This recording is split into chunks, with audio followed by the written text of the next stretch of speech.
안녕하세요. 투자의 신에 오신 여러분을 환영합니다. 매일 저녁 10시 토마토TV의 투자의 신과 함께 여러분들을 투자의 신의 길로 인도하는 시간입니다. 자, 그럼 먼저 오늘의 투자의 신부터 소개할게요. 오늘은 김정수 전문가님과 함께 하겠습니다. 전문가님 안녕하세요. 네, 안녕하세요. 반갑습니다. 자, 오늘도 전문가님과 함께 1시간 꽉 채워서 여러분들과 소통하면서 여러분들의 궁금증 해결 도와드리겠습니다. 자, 지금 바로 유튜브에 토마토TV 검색하고 들어오시길 바랍니다. 실시간 채팅창에 시장에 대한 궁금증 그리고 종목 진단도 해드리고 있으니까요. 어떤 질문이든 좋습니다. 지금 바로 올려주시면 좋을 것 같아요. 자, 그리고 시장이 끝난 이후에 장 마감 이후에 올라오는 종목 뉴스들도 굉장히 많잖아요. 지켜보시다가 이 뉴스가 내일 시장에 또 내 종목에 어떤 영향을 미칠까요? 어떤 이슈든 다 좋으니까요. 지금 바로 올려주시고 저희와 인사 나누시면서 소통하시면 더 좋을 것 같아요. 지금 바로 유튜브에 토마토TV 검색하고 들어오시면 되겠습니다. 자, 그럼 먼저 지금 함께 하시는 분들 인사하고 출발을 하도록 할게요. 자, 이 늦은 시간에 10시에도 저희와 함께 해주시는 감사한 분들입니다. 한방이다 님 감사합니다. 종목 올려주실 때는 종목명과 매수가 비중 같이 올려주시면 조금 더 자세한 상담 도와드릴 수 있고요. 매수문의도 매수문의라고 같이 올려주시면 더 좋아요. 또 매도는 예술 나는 똥손님께서 정수님이 당당당 하면서 인사해 주셨고요. 장한님 반갑습니다. 김정수 전문가님 나오시는 수요일 기대 만땅입니다 라고 해주셨고요. 주미영님 반갑습니다. 마그마님, 또 윤수장 월천님도 오셨고요. 준호님의 이름도 보이고 있네요. 잭 닐콜스님도 반갑습니다. 종목 올려주셨는데 저희가 시간 빠르게 진행을 하면서 궁금한 부분들 속 시원하게 해결을 도와드리도록 하겠습니다. 또 채팅창 보니까 어떤 시청자분이 토비 퇴근해라. 지금 퇴근하고도 안 잘리는지 그게 궁금하다라고 하셨는데 전문가님 만약에 토비가 지금 퇴근을 한다면 우리 아직 방송 안 끝났는데 과연 우리 토비는 잘리게 될까요? 그래도 살아남을 수 있을까요? 우리의 토비. 글쎄요, 제가 어떻게 대답을 해야 될지 잘 모르겠습니다. 만약에 전문가님의 직원이라면 일이 아직 끝나지 않았는데 나 오늘 1시간 일찍 퇴근할게요. 갔어요? 어떻게 하실 것 같아요? 그 평상시의 모습들이 있었겠죠. 그러니까 쌓여있던 그동안의 모습들이 있었을 거 아니에요? 그쵸. 그런 것들이 좀 판단의 근거가 될 것 같은데요. 그럴까요? 네. 자, 그렇다면 우리의 토비는 그동안 저희 이제 실시간 채팅창에 지킴이이거든요, 토비가. 과연 우리 토비는 그동안 실시간 채팅창을 잘 지켜왔는지 또 여러분들께서 토비를 또 계속해서 응원을 해주시면 좋을 것 같습니다. 벙벙님께서 토비 퇴근하면 배신이다 라고 하셨는데 토비는 계속해서 오늘도 채팅창을 지키고 있을 거고요. 여러분들이 올려주시는 궁금증 속속 뽑아서 또 저희에게 전달을 해주는 역할을 하고 있거든요. 궁금증 계속 올려주시길 바라겠습니다. 귀현야옹님께서 정수 전문가님이 너무 질문을 다큐로 받으셨다고. 농담처럼 던진 질문을 너무 다큐로 받으셨다라고도 해주셨습니다. 자, 오늘은 김정수 전문가님과 함께 어떤 이야기를 하게 될까요? 항상 전문가님이 매 방송마다 명언을 남겨주고 계시기 때문에 오늘은 어떤 명언이 남겨질지 좀 기대가 되는 부분입니다. 시장이 인정하는 확신을 가졌을 때 투자를 해라 라는 말도 기억이 나고요. 지난주에는 이제 자본은 자비가 없다. 아주 냉정한 명언이었죠. 또 조금 더 시장에 대해서 적극적인 자세로 대처할 필요가 있다. 그리고 또 어떤 게 있었을까요? 내일을 사랑해라. 그리고 주식을 사랑해라. 또 주식을 사랑하는 우리 전문가님의 이야기도 기억이 남는데 자, 오늘도 하면 명언을 저희가 기대를 해보도록 하겠습니다. 일부러 준비해 오시는 거는 아니잖아요. 그렇죠? 그거는 아니고 평상시 이제 제가 가지고 있는 생각들을 말씀을 좀 드리는 건데 네. 말씀을 좀 듣다가 기억력 되게 좋으시네요. 왜냐하면은 저만 방송하는 게 아니라 다른 분들도 많이 하시는데 근데 되게 잘 기억하시네요. 이렇게 또 딱 그날의 키워드와 명언을 딱 남겨주시는 전문가님은 또 전문가님이 가장 또 눈에 띄게 남겨주시는 것 같고 쏙쏙 박혀요. 약간 이렇게 팩트 폭력 당하는 것 같기도 하고. 영광입니다. 너무너무 좋아요. 자, 그리고 그래서 그런지 오늘 매도는 예술 나는 똥손님께서 오늘도 정수님한테 발굴당하는 거 아니냐 라면서 좀 덜덜 떨고 계시는데 그래도 이 명언들 잘 명심을 하시면서 투자에 많은 도움이 되실 것 같고요. 건강인님께서 김정수 전문가님 피부가 너무 좋으십니다. 광이 나네요 하셨는데 피부 관리 비법이 있으신가요? 하루에 이제 운동을 1시간에서 2시간 매일 해요. 아, 매일. 네, 비가 오면은 이제 사무실에서 하고, 비가 안 오면은 이제 나가서 이제 하는데, 네. 이제 운동을 하고, 이제 40대가 이제 넘어가게 되면 두 가지로 분류가 된다고 합니다. 네. 하나는 이제 배 확 나오고, 머리 벗겨지고, 완전히 아저씨로 가느냐. 네.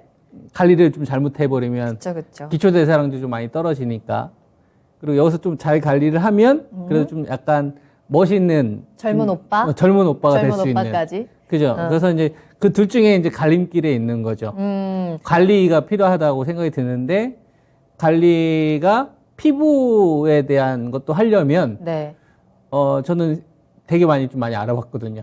그래요? 네, 옛날에는 그냥 뭐, 어렸을 때는 그냥 맡겼는데, 이젠 관리 안 하면 안 돼가지고, 뭐, 주름, 제거 있잖아요. 그쵸. 그 다음에, 어. 이런 거 같은 거. 아, 수술이 그럼 아니라 이제 시술 같은 것들. 네.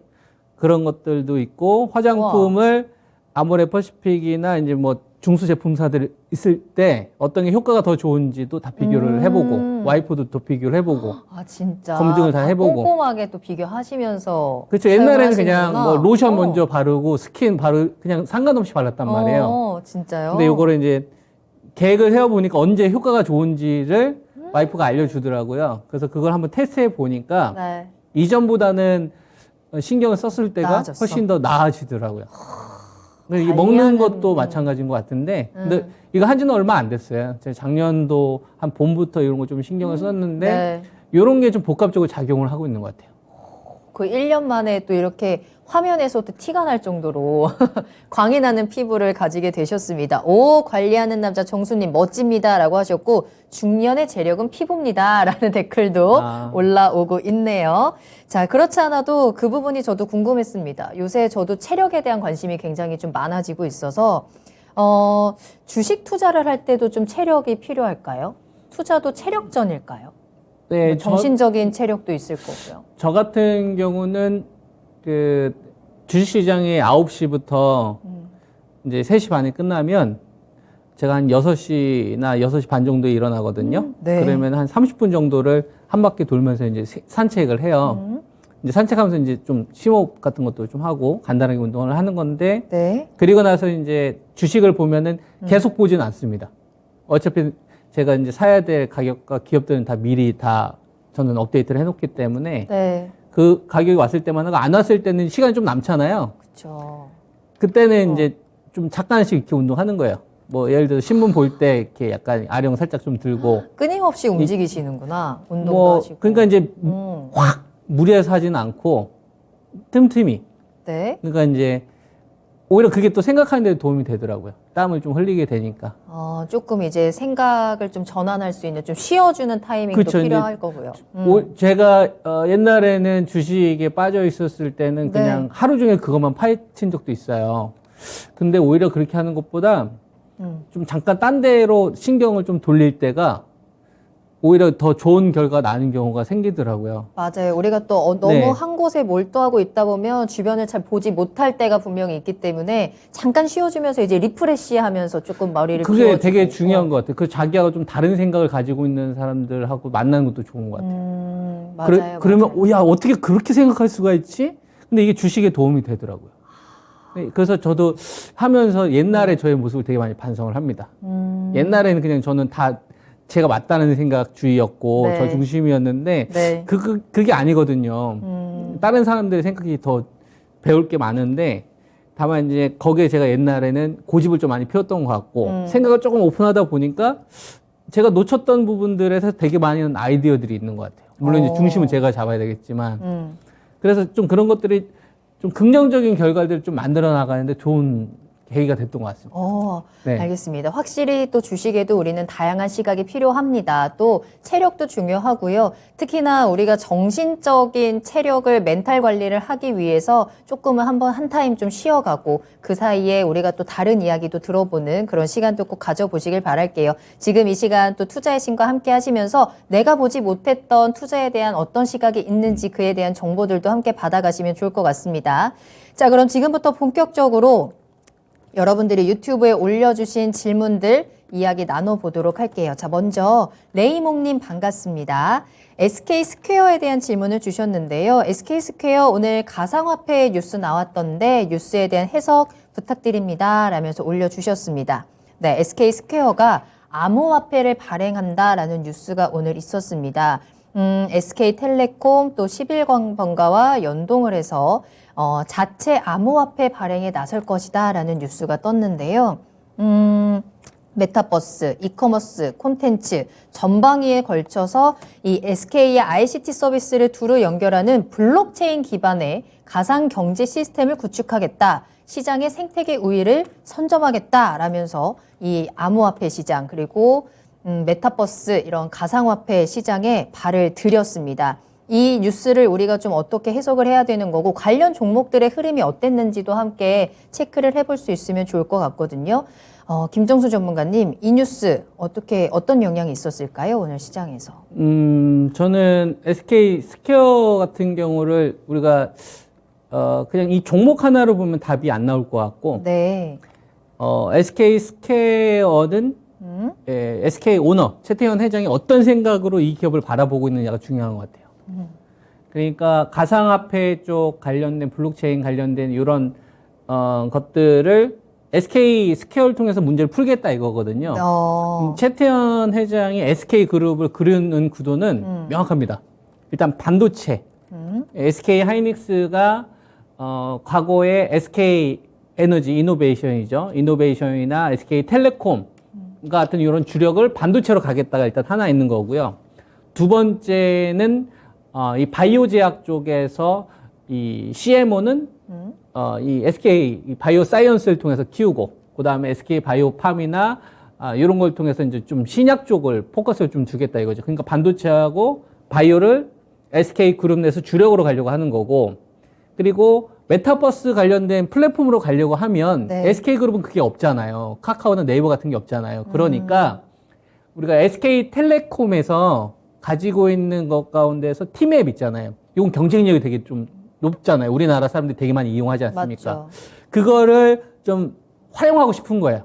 메타버스 관련된 이런 사업의 영역으로 확대하고 싶은 겁니다. 왜냐면 티맵을 이용하는 사람들이 되게 많이 있으니까. 네. 그래서 SK텔레콤에서 이제 이거를 떼내서 SK 스퀘어를 통해서 네이버나 카카오하고 직접 부딪히기에는 어려우니까 자본력은 있으니 SK그룹의 어떤 자본력을 가지고 SK 스퀘어를 통해서 일단 뒤에서 내가 대줄게. 그러니까 조금 돈을 못 벌더라도 내가 계속 너 될 때까지 밀어줄 테니까 한번 해봐. 이런 개념으로 바라봐야 될 것 같아요. 그래서 SK 스퀘어 같은 경우는 최태원 회장이 좀 의중이 담아 있지 않나. SK그룹 내에서 메타버스와 관련된 이런 흐름들은 우리 주력 산업으로 계속 갈 것 같은데 보아하니 네가 딱이다. 그러니까 지금 돈 못 벌어도 되니까 내가 너 밀어줄 테니까 할 수 있는 거 다 해봐. 요런 개념인 거죠. 그래서 지금 실적보다는 미래에 대한 좀 비전을 제시해 줄 수 있을 만한 스케줄로 계속 가느냐가 되게 중요할 것 같아서 SK 스퀘어 같은 경우는 저는 오히려 지금구 같은 이런 좀 가격 조정이 나왔던 구간에서는 네. 매수로 바라봐야 되지 않겠느냐 이런 시각을 가지고 있습니다. 그럼 그런 해석들이 그럼 시장에서 오늘 관련해서 SK 스퀘어는 오늘 오르긴 올랐거든요. 그럼 이 뉴스가 SK 스퀘어의 주가뿐만 아니라 다른 가상화폐 관련주에는 딱히 그렇게 큰 영향은 없나요? 그냥 오늘 관련주든 뭐 다른 종목들은 그렇게 뭐 반응을 보이지 영향을 않았던 것 보인다라기보다 같네요. 그 물에 들어온 거죠. SK 스퀘어가? 그렇죠. 그러니까 네이버는 이미 하고 있고 네. 카카오는 되게 적극적으로 하고 있잖아요. 두나무를 통해서 업비트를 통해서 벌어들인 이익이 웬만한 영업이익하고 거의 저기 하지 않습니까? 네. 그러니까 메타버스라는 거는 우리나라에서 이제 네이버나 카카오 같은 이런 플랫폼 업체하고 게임 업체들이 오면서 판을 키우고 있는 거에 SK그룹 하면 딱 떠오르는 게 반도체, 그다음에 바이오 제약, 그다음에 이노베이션 이런 거지. 네. 플랫폼으로 뭔가 연결되는 게 없잖아요. 그죠? 그렇죠. 그리고 SK텔레콤 하면 우리가 이제 통신으로 인식을 하잖아요. 그러니까 SK텔레콤으로 힘드니까 이걸 쪼개버리는 거예요. 야, 거기서 좀 똘똘한 거 가운데서 플랫폼으로 활용할 만한 게 뭐가 있냐? 사람들이 티맵 많이 쓰잖아. 야, 그 티맵 떼어내. 티맵 떼어내고 내가 너 쪽으로 네이버나 카카오가 가는 사업 방향 쪽으로 내가 밀어줄게. 돈은 내가 많이 있으니까. 뒤에 SK그룹이 있는 거죠. 그렇구나. 그런 식으로 SK스퀘어를 키우려고 하는 거예요. 그래서 지금 1대1로 네이버, 카카오는 못 이기니까 돈은 있으니 뒤에 일단 될 수 있는 건 다 해보라 이거죠. 이런 개념으로 SK스퀘어를 바라보면 될 것 같고 네. 그리고 그 그룹 안에 그러니까 SK스퀘어가 메타버스라는 키워드를 만든 게 아니라 메타버스라는 이 키워드는 저기 이제 미국에 마이크로소프트 있잖아요. 네네. 마이크로소프트가 블리자드 막 80조 넘게 인수 막 그랬잖아요. 클라우드 여기에다 올인하겠다 이거예요. 그리고 뭐 메타 플랫폼스 과거 이 페이스북이죠. 네. 여기도 올인했잖아요. 그러니까 이미 메타버스라는 키워드는 잡아진 거예요. 근데 작년에 뭐가 많았던 거냐면 거품이 엄청나게 많았던 거예요. 아, 맞죠, 맞죠. 그래서 그 거품을 싹 다 제거해버린 겁니다. 이번 구간에. 그래서 제거한 구간까지 좀 기다리자는 말씀을 저는 많이 이야기 해드렸거든요. 네. 뭐 네이버도 한 30만 원대 깨질 때까지 기다리자는 이야기 해드렸었고, 카카오도 9만 원 이하에서 적극적으로 좀 줍자라는 의견을 좀 드렸었고, 그 거품이 제거됐으니까 그런 전략을 제시해줄 수 있었던 거고, 그 키워드 안에 SK 스퀘어가 뛰어든 거예요.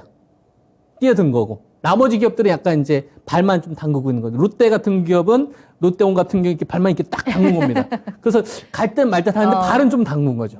요런 좀 상황들인 거예요, 기업들이. SK스퀘어는 이제 계속 최태원 회장이 조금 밀어주면서 거기에 뛰어들었습니다. 그럼 앞으로 주가는 조금 더 상승할 가능성이 있다라고 보세요? 메타버스라는 키워드가 있는 한 SK 스퀘어 같은 경우는 그 플랫폼 안에 계속 있겠죠. 계속 그 모멘텀을 또 같이 네. 받아갈 그렇죠. 것이다. 근데 이제 대장은 안 될 겁니다. 아. 대장은 이미 있잖아요, 우리나라에. 네이버나 카카오만큼 플랫폼의 왕자가 없잖아요. 이미 있잖아요. 그 가운데서 이제 SK 스퀘어 같은 경우가 이제 하나 더 뛰어든 거죠. 알겠습니다. 충분히 좀 답변이 되셨을 것 같습니다. 자, 이 뉴스를 어떤 시각으로 바라봐야 하는지 그 시각에 대한 관점 전해드렸으니까요. 한번 참고해 보시면 좋을 것 같고요. 다음 질문 볼까요? 김용용 죽었다 님께서 이런 질문을 올려주셨어요. 시장이 박스권이라는 박스권인지요? 라면서 올려주셨는데 네. 자 지금 시장이 계속해서 2600, 2700, 뭐 많게는 2500까지 내려갈 거다라는 이야기도 있긴 하지만 그 사이에서 계속해서 답답한 좀 박스권의 흐름을 이어갈 것이다라는 전망들도 많이 나오고 있습니다. 실제로도 지금 그런 흐름들이 보여지고 있고요. 시장 지금 박스권에 확실하게 갇혀 있는 구간인가요? 요거는 제가 이 방송 첫 출연했었을 때, 오랜만에 출연했었을 때, 그때 제가 이미 제가 시장에 대한 뷰를 이야기했던 것 같아요. 올해 11월 달에 미국의 중간선거가 있을 때까지 이 러시아 전쟁 이슈나 미중 문제는 단기간 내 해결될 수 있는 요인이 아니다라는 의견을 좀 들었었죠. 그래서 저는 장기 박스권, 하단 박스권이라고 좀 보고 있습니다.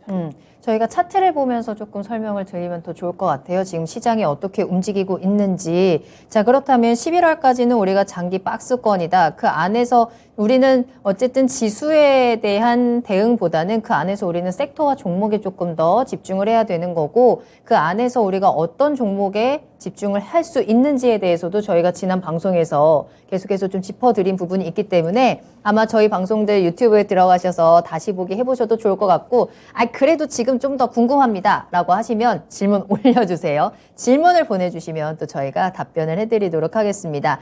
자, 여러분들 유튜브 실시간 채팅창 열려 있어요. 유튜브에 토마토TV 검색하고 들어오시면 되겠고요. 종목 상담도 진행이 되고 있기 때문에 궁금하신 종목명, 매수가 비중 꼭 같이 남겨주시길 바라겠습니다. 자, 그리고 전화 상담 기다리고 있으니까요. 전화 상담도 같이 보내주세요. 서울전화 02-325-8200번 열려 있습니다.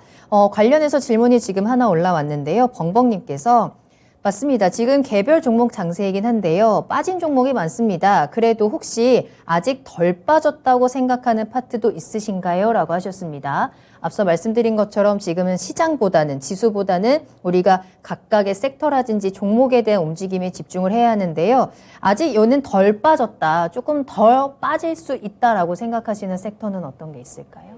제조업이요. 제조업? 네.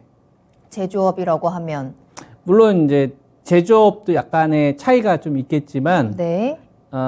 러시아 전쟁, 그리고, 이 미중 간의 어떤 문제들, 그리고, 이 러시아 전쟁 문제는, 미국하고 러시아, 우크라이나만의 문제가 아니라, 러시아 진영과 반러시아 진영 사이의 냉전을 이야기를 하는 거거든요. 그래서 이거는 단기간에 해결될 수 있는 요인이 아니고 그 다음에 설사 해결이 된다고 하더라도 그 다음에 점점점이 남습니다. 다시 이전의 관계로 복원하기 힘들다는 얘기죠. 즉 공급망 관련된 부분들이 계속적으로 불확실성에 잔재될 수밖에 없기 때문에 제조업체들은 계속적으로 이거와 관련된 좀 디스카운트에 계속 휘둘릴 수 있을 것 같아요. 뭐 자동차 업체라든지 그다음에 TV 가전 관련된 업체라든지 그리고 뭐 특히 이제 러시아 쪽 관련된 매출 비중이 좀 높았던 음식료 업체들 이런 업체들은 어쩔 수 없이 디스카운트가 계속 있을 수밖에 없지 않을까 이렇게 저도 판단을 좀 하고 있습니다. 확실히 이 공급망 불안이라는 게 완전히 해소되기 전까지는 제조업 관련된 섹터들 사업에는 조금 더 아직까지는 긍정적인 전망이 보이지 않는다라고 우리가 해석을 하면 좋을 것 같고 그렇다면 관련된 섹터들은 지금은 그냥 일단은 지켜보고 기다리는 게 맞을까요? 저는 가격이 온 주식들은 적극적으로 하라고 이미 뭐 방송에서 많이 추천을 드렸어요. 뭐 예를 들면 LG 화학 같은 경우는 네. 제가 53만 원에서 사지 말고 44만 원 왔었을 때까지 많이 기다리라는 이야기 해드렸었거든요. 그 자리는 그냥 사면 된다는 이야기를 많이 좀 해드렸었고. 보니까 그다음에 아직 50만 원대. 아니 근데 43만 7천 원 찍고서 올라왔었어요. 아, 그래요? 그 자리에 그러네요, 제가 그러네요. 한 75, 6만 원대? 그때부터 제가 기다리라고 했던 자리가 53만 원대 정도 되거든요. 네네. 그리고 나서 이제 거기서 제가 톤다운 시켰던 건데, 그 배터리 같은 경우도 LG 에너지 솔루션 같은 경우는 제가 56, 57 공개 매도 의견 드렸었거든요. 절대 전략 통해서. 그리고 나서 여러분들한테 35만 원대는, 뒤도 안 들어보고 사면 되는 자리. 근거는 간단해요. 배터리 생산 능력만 보면 된다. 155기가와트시 이하로는 안 떨어진다. 그럼 밑으로 떨어지게 되면 그건 찬스가 되는 거죠. 공장을 부수지 않은 이상. 그렇잖아요. 앞으로 증가할 텐데. 그거하고 이제 뭐 삼성 SDI 51에서 53, SKC 뭐 13만 원대. 뭐 방송 보신 분들은 아실 거예요. 뭐 포스코 케미칼부터 시작해서. 그러니까 이게 꼭 제조업체라고 해서 다 기다리는 게 아니라 그 할인율이 있을 거 아닙니까? 그 디스카운트를 적용한 주가를 산출할 수 있어야 되는 거예요. 내가 이 가격이면 저점인지 아닌지 모르겠는데, 예를 들면 이럴 수 있는 거죠. 이 기업은 흑자가 나오고 있는데 적자 밸류에 왔어요. 그럼 사면 네. 되죠. 그쵸. 근데 그게 저점은 아니라는 얘기예요. 그렇잖아요. 왜냐면 공포 때문에 더 빠질 수 있으니까. 그럼 더 빠지면 어떻게 해야 돼요? 더 사는 거예요. 더 사면 돼요. 분할 매수를 하지 않고 그냥 일단 지르고 신용으로 하면 이건 이길 수가 없어요. 근데 내가 어차피 지금 시장에 대해서 내가 저점을 못 맞춘다라고 인정을 하고 한 2번에 나눠 살지 3번에 나눠 살지 비중이 한 20%면 내가 견딜 수 있겠다. 15%면 견딜 수 있겠다. 이런 게 이미 딱 깔려 있는 상태에서 전략을 하는 거하고 왠지 많이 빠진 것 같은데 일단 이러면 지는 거죠. 그리고 제조업하고 비제조업하고 그다음에 또 제조업 가운데서도 서방 진영 쪽에 공장이 있는 업체들과 아닌 업체들은 또 밸류가 달라지는 거죠. 이런 기준에 따라 있는 상태에서 주식을 저는 해야 된다고 봅니다. 혹시, 디테일한 좀 분석이 필요할 것 같은데 이런 질문도 있어요. 장하님께서 우리나라는 그러면 제조업이 많잖아요. 원가가 상승한다면 제조업체들 실적이 나빠지는 거 아닌가요? 라는 질문도 올라오고 있거든요. 그거는 어느 쪽이냐면 러시아 관련된 매출 비중이 높은 업체. 그쪽으로. 그렇죠. 예를 들면 하이닉스 같은 경우는 별로 상관이 없죠. 하이닉스 같은 경우는 공장이 이제 중국 쪽하고 우리나라 쪽에 공장이 있잖아요. 네. 그리고 하이닉스의 실적을 결정하는 거는 반도체 가격, 디램 가격하고 낸드 가격이란 말이에요. 디램 가격은 DDR4에서 5로 넘어가잖아요. 12세대. 요번에 CPU. 그죠? 그러면 30, 40% 올라간 상태에서 가격이 올라가는 거고. 그럼 디램 가격은 올라가는 요인이고. 낸드 가격은 키옥시하고 웨스턴 디지털에서 생산 차질 문제 생겼지 않습니까? 이게 공급량이 굉장히 크거든요. 그러니까 얘네들은 매출이 증가하는 요인이 나오는 거죠. 삼성전자도 마찬가지. 그렇구나. 그러니까 단순히 제조업체라고 하더라도 계속 방송에서 제가 이야기하지만 러시아 쪽에 관련된 타격이 있는 업체를 제가 이야기를 하는 거예요. 그게 아닌 업체들을 구분을 해야 되겠죠. 네. 그러니까 제조업이라는 큰 틀 안에서도 우리는 조금 더 디테일한 분석이 필요할 것 같습니다. 더 궁금하신 내용들 있으시다면 저에게 질문 보내주시면 될 것 같고요. 계속해서 상담 이어가도록 하겠습니다. 한방이다 님이 메지온을 올려주셨습니다. 메지온. 향후 전망에 대해서 궁금합니다. 라고 하셨는데요. 매수 문의를 주셨거든요. 메지온이 얼마 전에 하한가를 갔었죠. 바로 어제였나요? 이 미국의 FDA 신약 허가 불발이 되면서 하한가를 지금 이틀 연속 쳤고 오늘도 역시나 6% 넘는 하락세가 나왔습니다. 정말 이 신약 개발에 대한 승인이 정말 이 불발이 되면서 아주 큰 이 주가에는 악재로 작용을 했고요. 주가가 지금 거의 16만 원대에서 7만 원대까지 거의 절반 넘는 하락세 보여주고 있는 상황입니다. 그런데 지금 한방이다님께서는 매수를 지금 노리고 계시는 구간이거든요. 이렇게 떨어졌을 때 매수를 한다. 그렇다는 건 메지온이 그래도 다시 한번 이 신약 개발에 대한 부분 모멘텀을 아직 가지고 있다라는 믿음을 가지고 계신 걸까요? 메지온의 전망에 대해서는 어떻게 보고 계세요? 저는 거래 안 하죠. 많이 빠졌다고 하더라도 이거는 네. 싼 기업이라고 볼 수는 없고 핵심이 일단 사라졌다라고 보는 게 타당합니다. 메지온 관련돼서 신고가 쳤던 시점이 언제인지 혹시 차트 보이세요? 볼까요? 차트 같이 보면서 말씀해 네네. 주셔도 좋을 것 같은데. 얼마 정도 되는 것 같아요? 23만 원 정도. 아니네. 더 있네. 네네. 25만 7,600원이었을 때가 있죠. 2019년도. 네. 그죠? 네, 저 때가 그때가 시총이 어떤 거였어요? 2조 정도 됐었어요. 2조. 저 때 시총이. 네. 네, 저 때 시총이 2조 정도 됐었고, 그리고 2020년도 7월 달에도 다시 한번 그 이전에 신고가 부근까지 한번 오죠. 저기 보이네요. 그죠? 그렇습니다. 한 22만 5천 원, 네. 요 자리를 못 넘어가죠. 네, 맞습니다. 그죠? 저 자리가 어떤 자리냐면은 메지온이 FDA한테 이제 이 판매 허가, 이 승인, 3상까지 다 이게 신청하는 시점인 겁니다. 그러니까 성공할 거다라고 반영된 자리인 거죠. 성공하면 기대감이 그렇죠. 반영되는 이 폰탄 자리들. 수술 같은 경우는 이 희귀 질환이기 때문에 네. 희귀 질환이라는 얘기는 환자가 적다는 얘기잖아요. 미국 인구가 한 3억 3천만 명 정도 되지만 이 폰탄 수술 환자 한 2만 명 정도 내외 정도 된단 말이에요. 그래서 그 시장 뭐 다 먹을 수 있을 것도 아니고 점유율이 한 뭐 30에서 한 50% 정도만 먹는다고 한다면 미래에 벌어들일 성공의 값어치를 현재의 값어치로 당겨 썼을 때 시장에서는 그 시총을 한 2조 정도 쳐주는 겁니다. 그러니까 메지온이 폰탄 수술을 통해서 실제로 성공을 해서 정식으로 이제 신약이 딱 돼버리면 이 시장 가치를 한 2조 정도로 인정을 해버리는 거죠. 그게 이제 딱 고점인 거예요.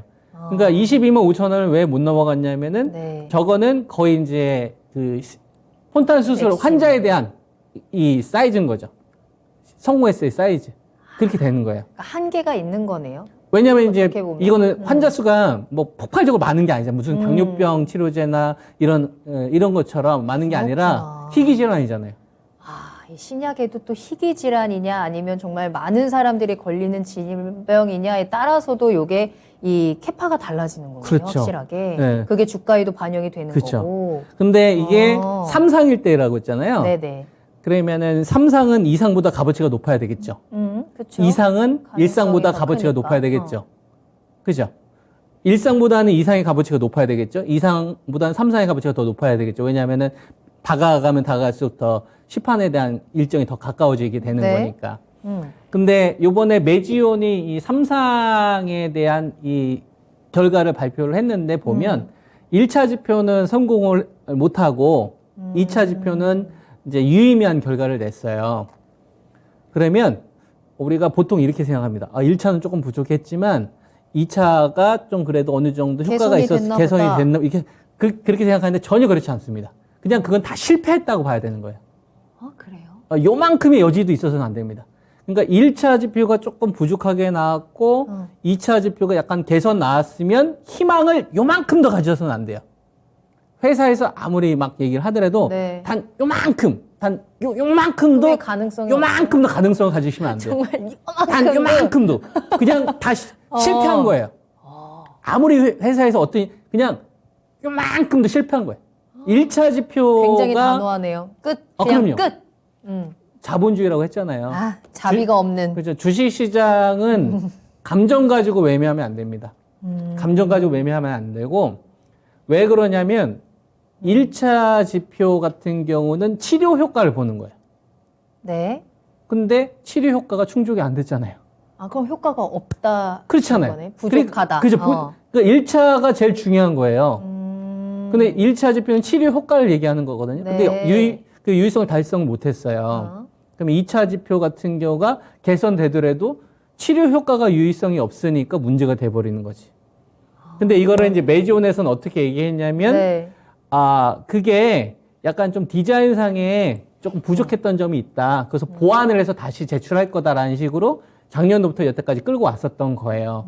우리가 임상실험을 좀 진행하는 과정 속에서 더 좋은 아이디어가 있어서 그걸 가지고서 해보니까 더 결과 좋을 것 같다. 포장을 잘했다라고. 네, 근데 그거에 대해서는 어느 정도 매지온도 책임감 있게 잘 했단 말이에요. 근데 이제 FDA에서는 냉정한 거죠. 그러니까, 그렇게 보완해서도 결과 괜찮을 수도 있겠네. 근데 다시 해. 그래. 그러니까 근데 네가 일단 기본이 안 그렇죠. 됐으니까. 그렇죠. 네가 낸 아이디어 괜찮다. 어. 그래.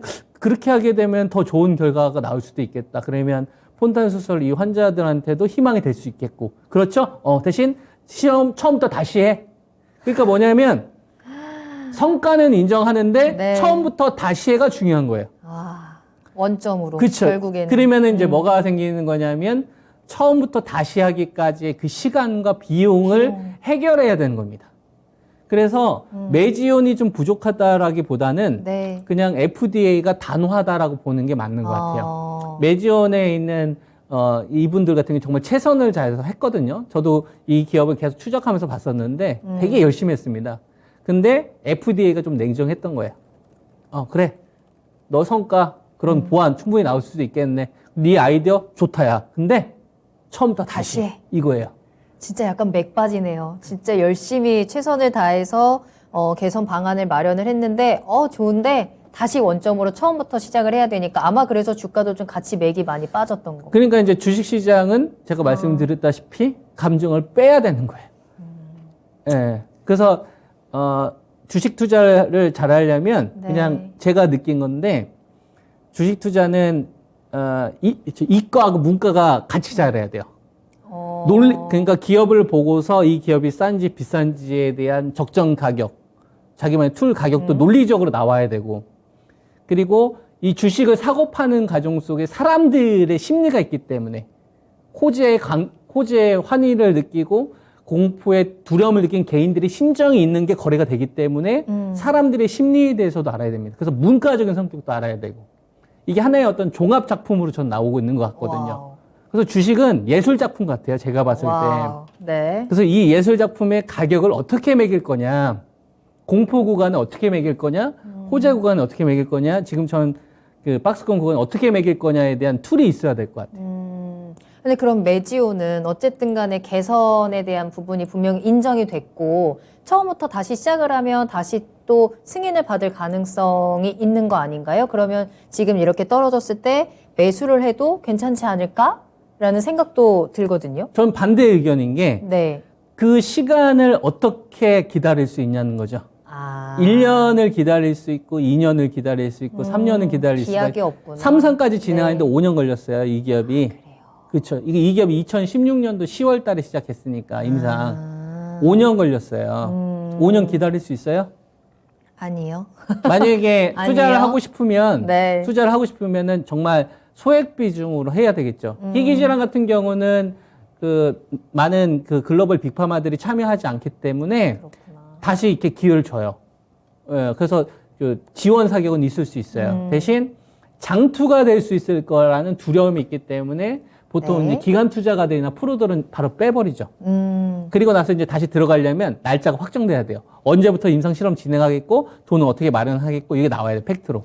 알겠습니다. 그거 나오기 전까지는 프로들 안 들어가요. 알겠습니다. 매지오는 지금은 조금 더 확실한 뭔가가 나올 때까지 조금 더 기다려 보시는 게 좋을 것 같고, 오늘의 명언 이미 좀 나온 것 같아요. 요만큼 하고 주식은 이과와 문과가 합쳐진 예술 작품이다 라고 말씀을 해주셨습니다. 자, 다음 종목도 이야기 나눠볼게요. 이번에는 HMM이고요. 두 분이 올려주셨는데 일단 라면 국물님의 종목으로 살펴볼까요? HMM 35,000원에 매수를 하셨고 20% 보유하고 계세요. 종목에 대한 질문과 함께 해운업이 전반적으로 PER이 낮던데 그 이유가 있는 건지, 그리고 HMM의 앞으로의 전망 부탁합니다 라고 하셨고요. 작은 소나무님께서도 HMM 진단 신청하셨습니다. 28,100원에 매수를 하셨고 비중이 9.8%라고 하세요. 대응 전략과 목표가가 궁금합니다 라면서 올려주셨습니다. HMM 지금 차트 보고 계시는데요. 잘 올라오다가 최근에 살짝 좀 꺾였네요. 5만 원 일단 찍고 지금 내려오다가 올해 들어서 그래도 또 강한 반등 나왔습니다. 최근에 워낙에 뭐 조선, 해운 나쁘지 않았기 때문에 이 HMM의 주가도 2만 원대에서 3만 원 훌쩍 뛰어넘었는데요.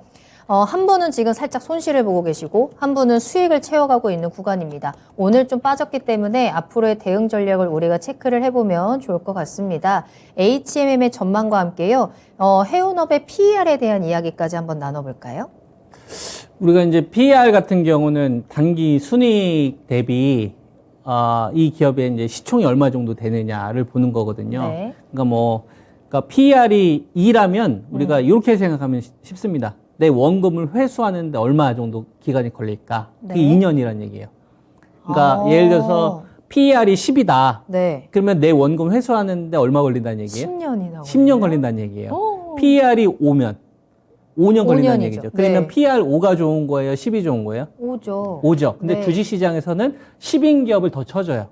왜죠? 더 오래 비싸게 걸리는데? 거래되는 이유가 있다라고 반영을 하고 있는 거야. 그리고 PER이 낮잖아요. PER이 낮으면 네. 그렇게 싸게 거래되는 이유가 있겠지라고 반영을 합니다. 와, 이 또 심리는 뭘까요? 그러니까 내 시각으로 바라보는 게 중요한 게 아니라 네, 시장의 심리. 시각으로 바라봐야 와, 되는 거죠. 그래서 그렇구나. 우리가 주식 투자를 할 때는 비싸게 거래되는 기업들이 더 비싸게 거래되는 이유가 뭘까? 그 키워드를 뽑아낼 줄 알아야 되는 거고, 그 다음에 싸게 거래되는 기업인데 왜 계속 싸게 거래될까? 삼성물산 엄청 싸잖아요. 한국전력. 왜 계속 싸게 거래되는데? 그러면은 그 싸게 거래되는 그 이유가 뭘까? 그 키워드가 빠져야만 비싸게 거래될 수 있는 거예요. 예를 들면 현대자동차 같은 경우에는 전기차 쪽 모빌리티 솔루션으로 바꾸면서 내연기관이었던 현대차가 이제 변화를 시도하는구나 하면서 프리미엄이 확 붙으면서 랠리가 나왔던 거예요. 그 변화. 그리고 롯데그룹이 변화는 시도하지 않고 계속 오프라인 위주의 사업만 했었으면은 재평가를 못 받을 텐데 네. 어떻게든 살아남으려고 쿠팡이나 이런 것처럼 가려고 이렇게 사업 변화를 하잖아요. 네, 그런 네. 의미 있는 변화를 주었을 때 기업은 바뀌게 되는 겁니다. 그래서 PER이 낮다고 좋은 게 아니라 PER이 높아질 수 있을 만한 그 기업이 뭐냐? 그리고 그게 유동장세냐, 유동성 축소 구간이냐에 따라서 다르게 분배를 합니다. PER이 낮다. 이거는 우리가 이렇게 생각을 하면 되죠. 별로 신뢰를 안 한다는 얘기예요. HM의 순이익에 대해서 네. 별로 신뢰를 안 한다는 얘기예요. 그러니까 그런 거죠. HMM 같은 경우를 보게 되면 2017년도에 5조 매출 나왔던 기업이 영업이익이 4천억이 나오고 당기순이익이 1조 2천억 정도 나왔습니다. 그 다음에 2018년도에는 5조 2천억 매출 나왔고 영업이익이 5,500억 나왔고 그 다음에 당기순이익이 7,900억 나왔어요. 그리고 2019년도에 5조 5천억 나왔고 그 다음에 당기순이익이 5,800억. 그러니까 매출을 한 5조 내외 정도 기록을 했는데 이때까지만 하더라도 계속 단기 순손실이 계속 발생이 되죠. 또 2020년도 보면 6조 4천억 정도 되면서 그리고 흑자로 좀 전환됐죠. 그러면 잘 보세요. 내가 잘해서 HMM이 내가 잘해서 사업을 잘해서 이 돈을 벌었으면 시장에서는 인정을 해줘요. 내가 주도권을 가져서. 근데 그게 아니라 치킨 게임이 끝나서 그래. 해운업에. 해운업의 치킨 게임이 끝났으니까 네. 맨 위에 있는 그 유럽 선사의 치킨 게임, 그러니까 뭐 BDI부터 시작해서 이걸 죽이려고 했던 업체들이 있었거든요. 이것 때문에 과거에 이제 한진해운이 이런 기업도 막 날아가고 그랬었어요. 이들 기업이 치킨 게임이 끝나면서 흑자 전환된 거예요. 그러니까 내가 잘했다라기보다 맨 위에 있는 애가 약간 좀 부드럽게 가는 거죠. 그러니까 LG 디스플레이가 LCD에서 흑자 전환된 거는 LG 디스플레이가 잘했다라기보다 중국에 있는 BOED나 이런 애들이 치킨 게임을 끝났기 때문에 흑자 전환된 거거든. 그러니까 주변 환경이 변한 거네요. 그쵸. 그러니까 내가 주도한 게 아니라 주도하는 애들이 있고 끌려다니니까 그래서 혹시라도 위에 있는 애들이 마음을 바꾸면 어떡하지에 대한 두려움이 있으니까 어. 이게 지속성에 대한 의문을 가지고 있는 거고, 그 다음에 2020년도에는 코로나 있었잖아요. 있었죠. 그래서 딱 멈췄어요, 사람들이.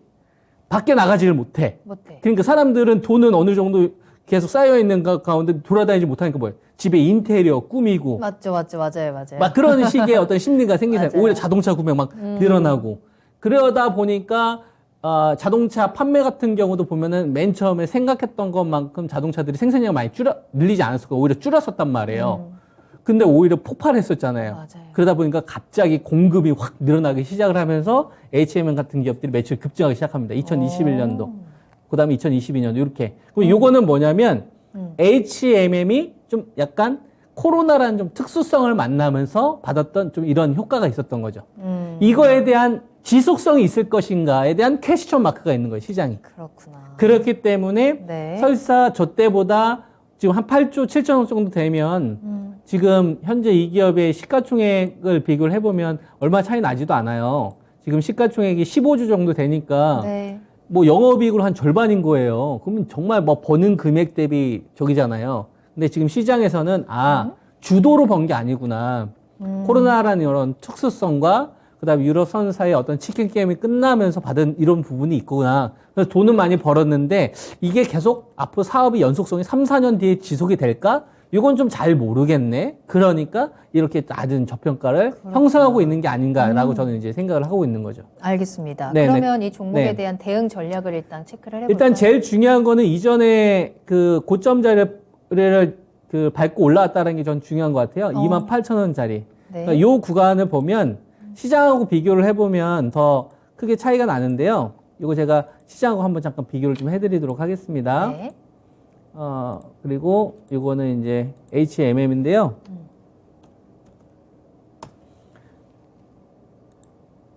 위에 있는 게 H&M. 아니요. 위에 있는 게 이제 코스피 지수입니다. 코스피. 위에 있는 게 이제 코스피 지수고, 아래에 있는 게 아래가 H&M입니다. 요때가, 3거래일 동안 신용 물량이 1조 넘게 털렸던 구간입니다. 1월 말. 요 구간, 네. 제가 빨간색으로 좀 표시한 구간이죠. 네. 요 구간에 보면은, H&M이 저점을 좀 찍습니다. 같이 빠진 거죠. 시장 대비. 근데 지금 지수는 이전 고점을 못 넘어갔죠.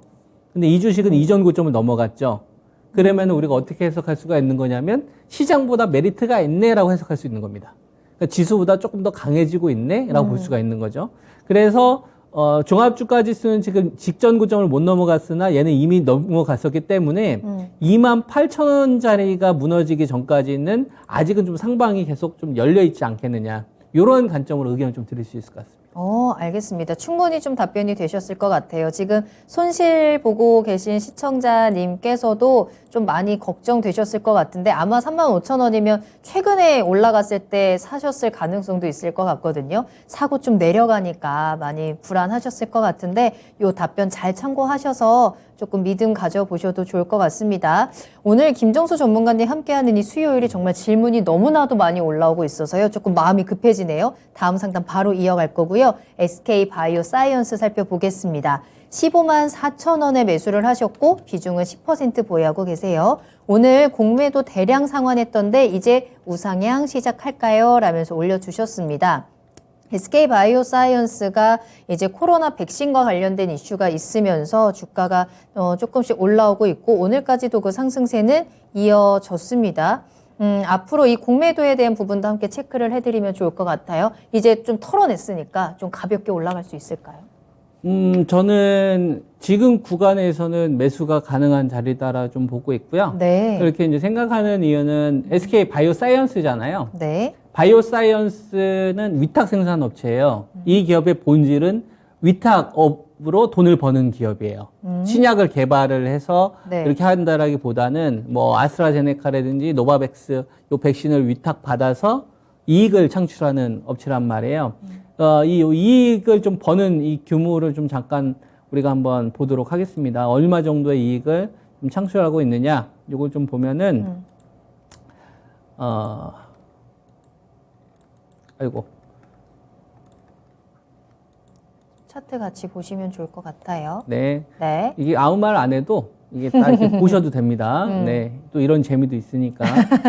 이 보게 되면 코로나 때 가장 큰 수혜를 받았던 거죠. 글씨가 잘 안 보이시죠? 그래서 제가 크게 이야기해 드릴게요. 네. 2020년도 때는 2256억 벌던 기업이 377억 정도 영업이익이 나왔어요. 그 이전에는 1800억, 2250억에 뭐 한 200억에서 한 300억 벌던 기업인 겁니다. 영업이익률 한 12% 정도 나왔던 기업인 거죠. 그러다가 2021년도에 2200억 벌던 기업이 9290억 벌고 4742억을 벌어요.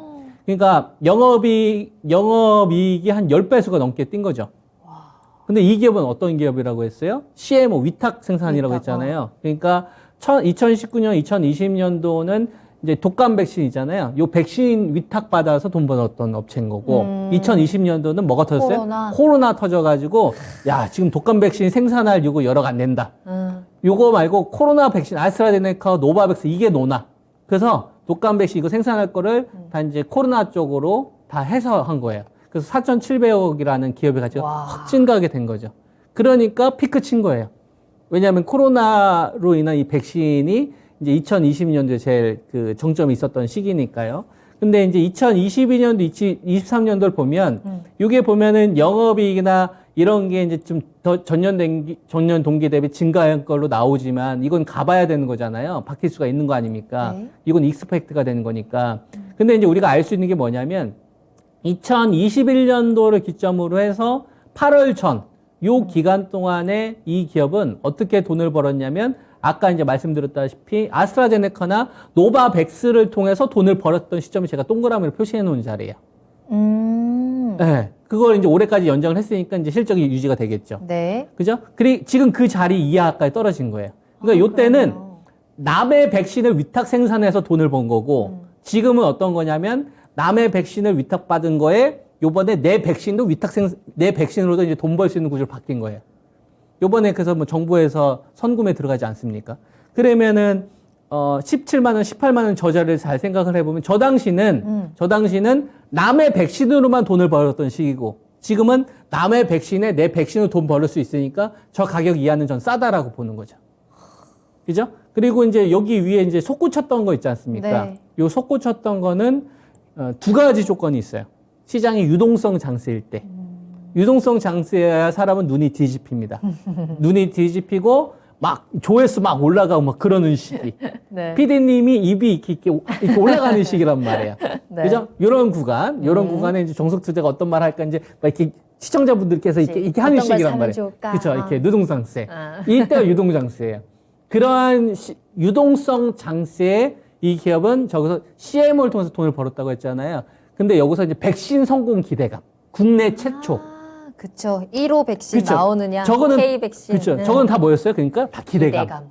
거품. 근데 이 거품이 저 당시에는 안 보였던 거예요. 근데 그 거품이 지금 시간이 지나니까 보이죠. 근데 요번에 이제 안철수 씨가 나오면서 요 부분을 좀 자극시키는 요인들이 좀 나올 수가 있으니까 네. 그건 나중에 이제 알파 여부가 결정이 될 텐데 지금 우리가 알 수 있는 거는 저 자리, 한 17만 원, 18만 원 자리는 남의 백신으로 돈 벌었던 자리인데 지금은 남의 백신에 내 백신으로도 돈 벌 수 있는 구조가 됐으니까 저 가격대 이하는 매수 관점이 아니겠느냐. 저는 이렇게 보고 있는 거죠. SK바이오사이언스 질문을 주셨는데 지금 그런 매수를 굉장히 잘 하신 것 같습니다. 15만 4천 원 아마 최근에 들어가셨을 것 같고요. 지금은 충분히 또 앞으로의 상승 메리트가 가지고 있는 구간이다라고 긍정적인 전망 체크를 해주셨으니까요. 참고하시면서 수익 끝까지 한번 채워보시길 바라겠습니다. 한 가지 더 질문을 볼 수 있을 것 같은데요. 엄진호님께서 아모레지 올려주셨거든요.